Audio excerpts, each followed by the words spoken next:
शुभंकर, तू जा. अश्विनी वाट बघत असेल. आई, मी आहे ना इथे, काळजी करू नकोस. खूप उशीर झालाय, ती बिचारी काळजी करत असेल रे. पण बाबा, आईची काळजी घ्या. हो, मी घेतो व्यवस्थित काळजी. तू अजिबात टेन्शन घेऊ नको. काही लागलं की लगेच बोलवा मला. हो, अगदी नक्की हाक मारतो मी. तू जा. ती बिचारी वाट बघत असेल. बर बा आई. बा हा हा आई आई आई आहे आहे मी आहे.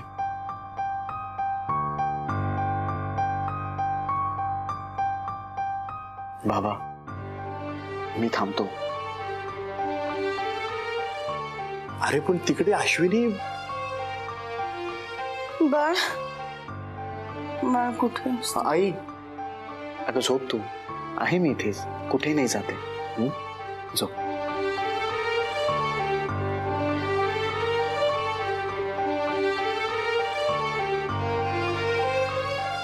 ठीक आहे, तू थांब. मी सांगतो अश्विनीला. ती बिचारी वाट बघत बसली असेल रे, काळजी करत असेल.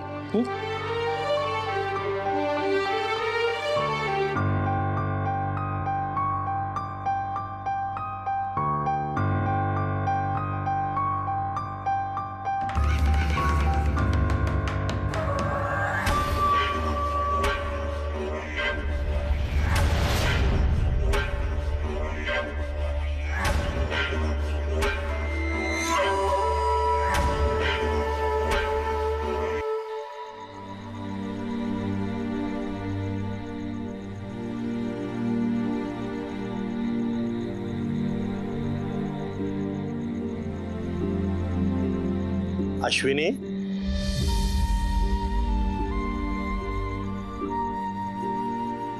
तुम्ही काय झालं?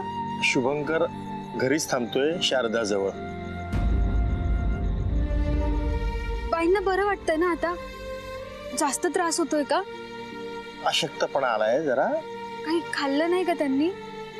हो, खाल्लंय, पण तरी तिला अजून बरं वाटत नाहीये. खूप त्रास होतोय. हा, आता फार म्हणजे आता तशी झोपली आहे ती, पण मध्येच उठते आणि बाळ बाळ अशा हाका मारते, म्हणून तो तिच्या जवळच बसलाय. लवकर बरं वाटू दे त्यांना. हो, अजून थोडा आराम केला ना की वाटेल तिला बरं. बरं, थांबू दे त्यांना तिथेच. आईंना बरं नाहीये तर ते तिथे थांबले तर काही हरकत नाही. आता आईंची काळजी घेणं महत्वाचं आहे ना.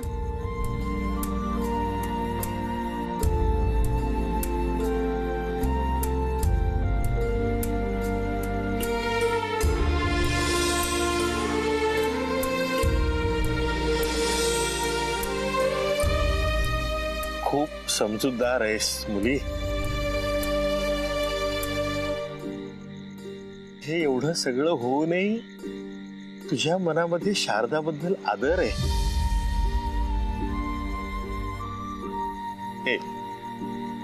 हे खरे संस्कार.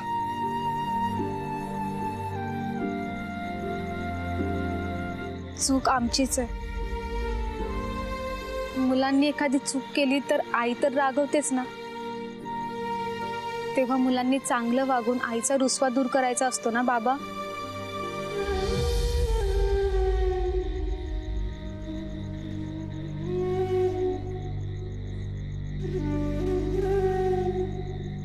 काय म्हणालीस? बाबा, वा, खूप छान वाटलं तुझ्या तोंडून बाबा हा शब्द ऐकताना. अगदी म्हणजे माझी मुलगीच हाक मारते असं वाटलं मला.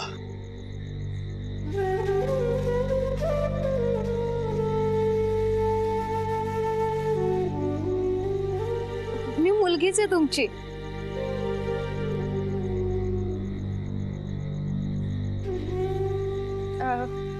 मला मला बाबांचं प्रेम कधी मिळालं नाही. तुम्ही द्याल ना ते.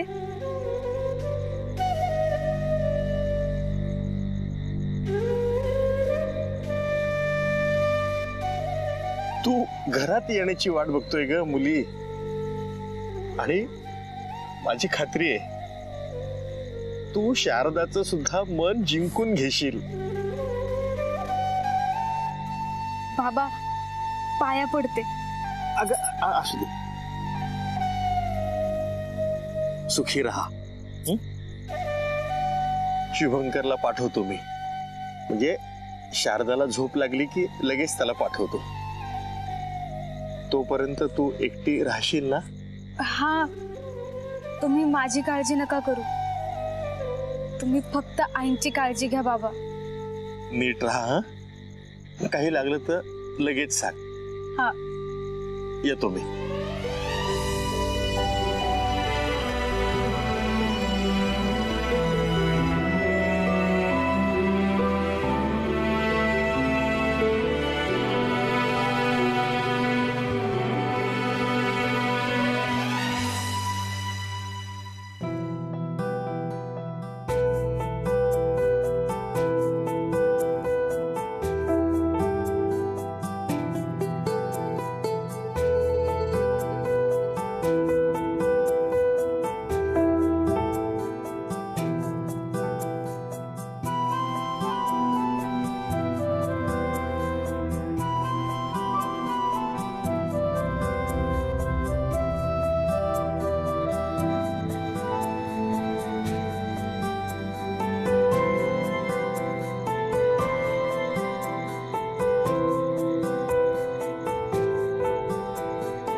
अश्विनीचीही काळजी वाटते. ते एकट्या कशा राहतील?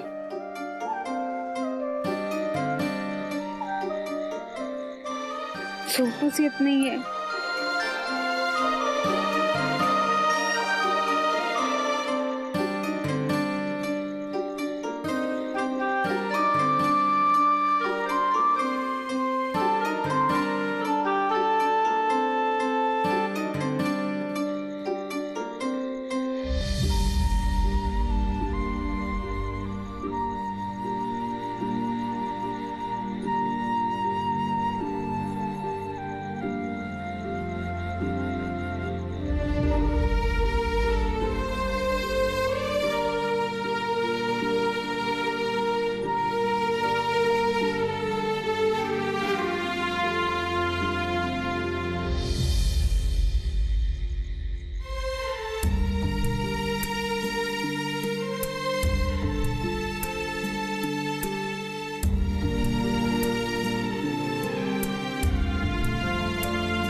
काय झालं पम्मीदी? आशू, मला तुझं म्हणणं पटलंय.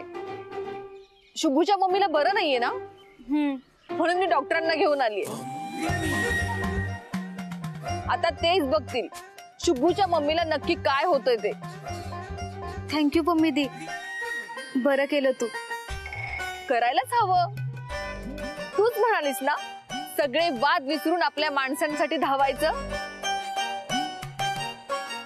बघ, मी ठरवले, धावायचं आणि धावायला लावायचं.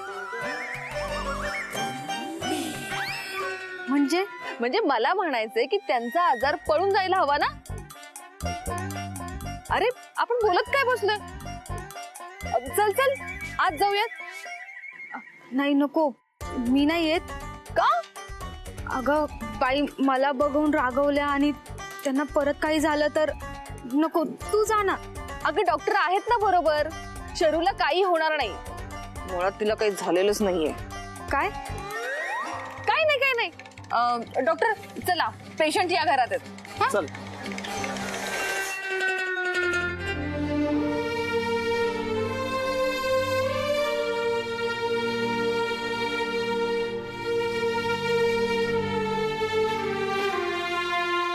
आई, काही खातेस का?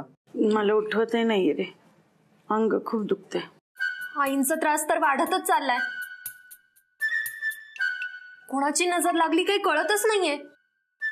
पण काल गोळ्या घेऊन सुद्धा आज त्रास होतोय आईला. आई, आई गो, असं कसं? काल रात्री तर बरं वाटत होतं आणि आज पुन्हा अचानक. कळेल कळेल कळेल. पम्मीज हिअर.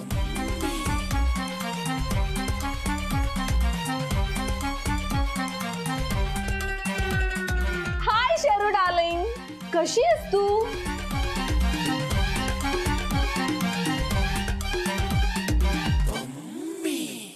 तू कशाला आलीयस इथे? आधीच आईंना खूप त्रास होतोय. कहू, अगं तोच त्रास दूर करायला आली मी.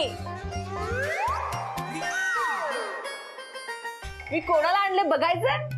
ढॅंढॅंग, डॉक्टर.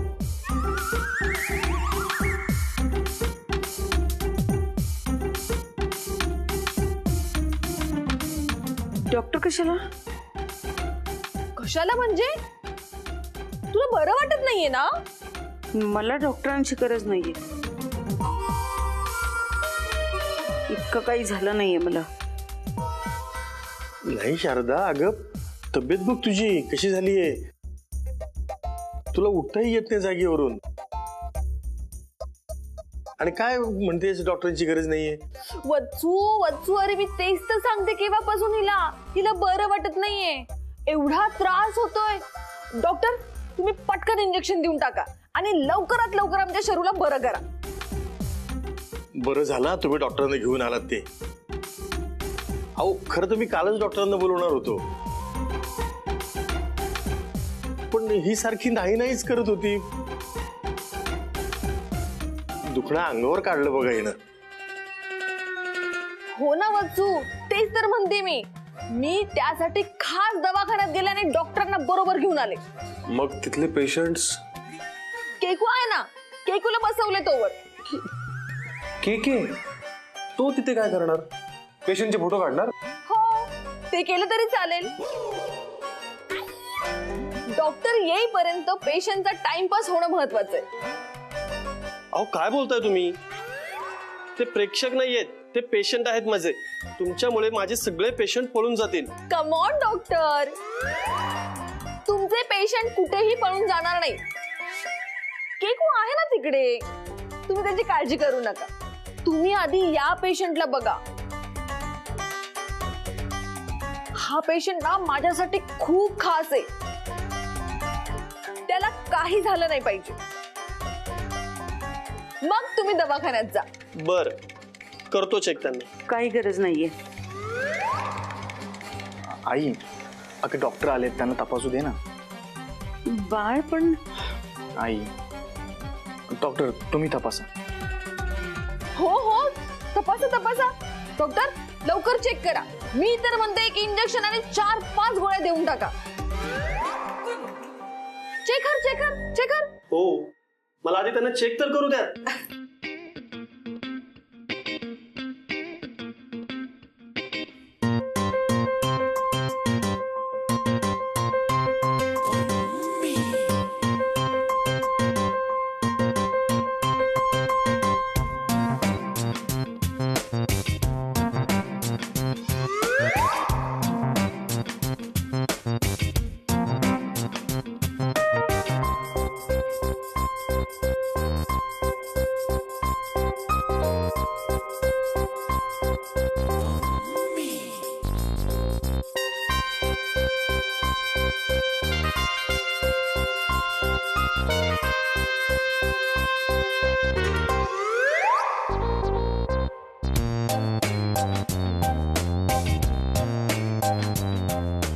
प्रवीणा, मी आजारी असल्याचं नाटक करते हे शुभंकर समोर सिद्ध करण्यासाठीच तू डॉक्टरना बोलवलंस ना.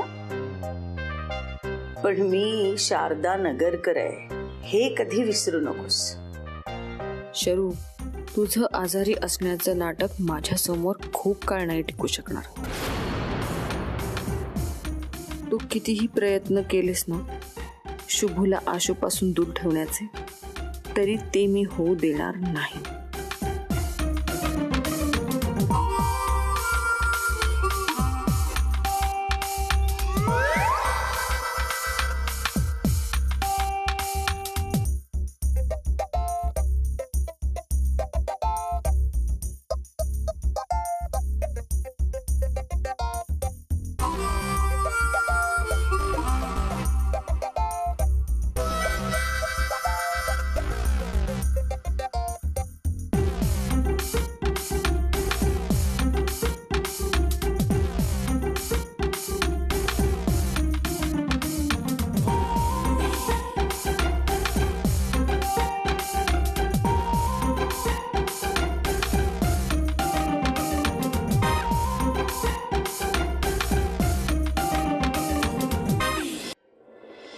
हे झालेले नाहीये. त्यांना औषधं वगैरे जी ठरवून दिलेली आहेत त्या पद्धतीने घेऊ द्या आणि आराम करू द्या आणि हलकंसं जेवण द्या. ओके. डॉक्टर, कशी आहे बाईंची तब्येत? काही सिरियस नाही ना? काय झालंय त्यांना? काही झालेलं नाहीये. अहो, हलकासा पित्ताचा त्रास होतोय आणि बाकी सगळा मानसिक आजार. थोडासा आराम केल्यावर बरं वाटेल त्यांना. काळजी घ्या. येतो मी.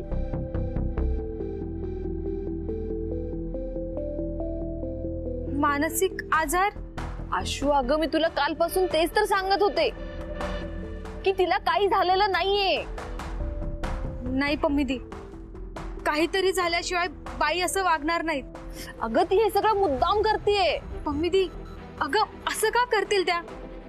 नाही नाही पम्मीदी, नक्कीच ना त्यांना कसला तरी त्रास होतोय. मी देवासमोर नारळ ठेवते, प्रार्थना करते त्यांच्यासाठी. आशू, आशू अगं,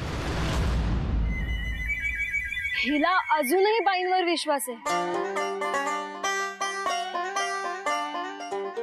हो ना, या आशूला कसं समजून सांगू ना तेच कळत नाहीये. चिकूची मम्मी हे सगळं ना मुद्दाम करते. इतरांना मानसिक त्रास देण्यासाठी हा आजार स्वतःवरती ओढून घेतलाय तिने. नारळ ठेवून काही होणार नाहीये. तिचा आजार कसा बरा करायचा ना हे मला चांगलंच माहिती. कसं पण मी दी बघच. तिच्या उपचारासाठी माझ्याकडे रामबाण औषध आहे.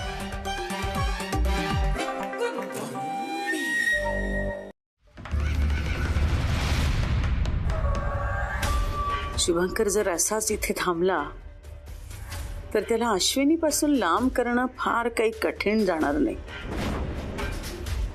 पम्मी, तुझी सगळी मेहनत वाया जाणार आहे.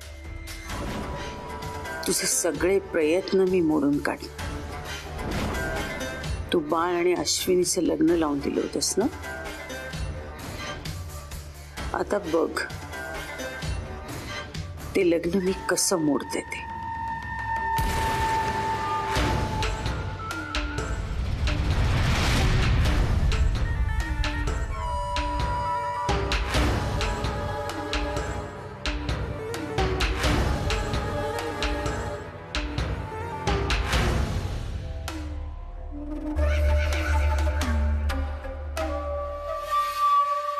शुभंकर, अरे तू रात्रभर जागला आहेस.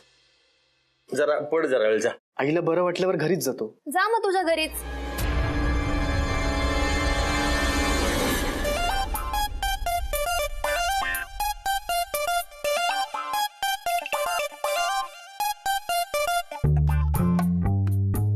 अरे म्हणजे तू जा घरी, आम्ही सगळे आहोत ना. आणि मंदार पण त्यांचाच मुलगा आहे,